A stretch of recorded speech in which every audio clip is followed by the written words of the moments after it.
नमस्कार। जय जगन्नाथ। एक पवित्र दिवस श्रीक्षेत्र भौरी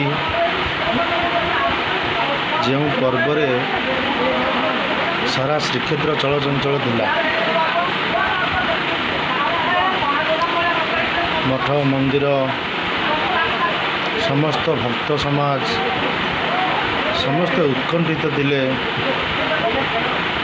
जहाँकि अक्षय तृतीया ठारू आरंभ हुए चंदन यात्रा बा मदन मोहन को चाप खेल, विमान रे बसी ठाकुर आसती नरेंद्र पुष्करिणी रे चाप खेलती एवं अंतिम दिवस थिला भौरी दिन। हजार हजार भक्तों समावेश घटी नरेंद्र पुष्करिणी चारिपटे। ठाकुर महानंद चाप खेलुले, ठाकुर लीला को भक्त मैंने उपभोग करुले। दुख एवं परितापर विषय, बाण फुटा जोगु आज अनेक भक्त मानकर जीवन चली जाइए। अनेक मृत्यु सहित लड़ाई करुछंती, संग्राम करुछंती एवं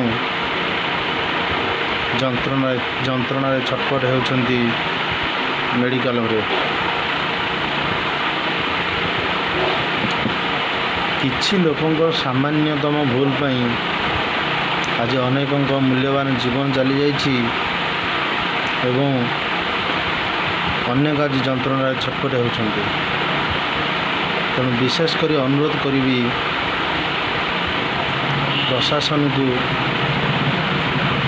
एवं विशेषकर अनुरोध करी समस्त भक्त समाज को जन समावेश समय रे जोंठी अधिक गहली होता है,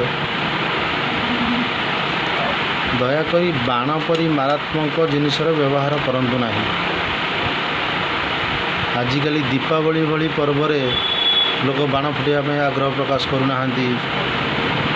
बाहाघर विशेषकर बाजा बाण बाहाघर निर्भर करुच्ची से बाजा बाण उपर, किंतु बाण फुटाइवाई लोक मैंने आग्रह प्रकाश करूना। आम देखीचु जिते कार्तिक पूर्णिमा हुए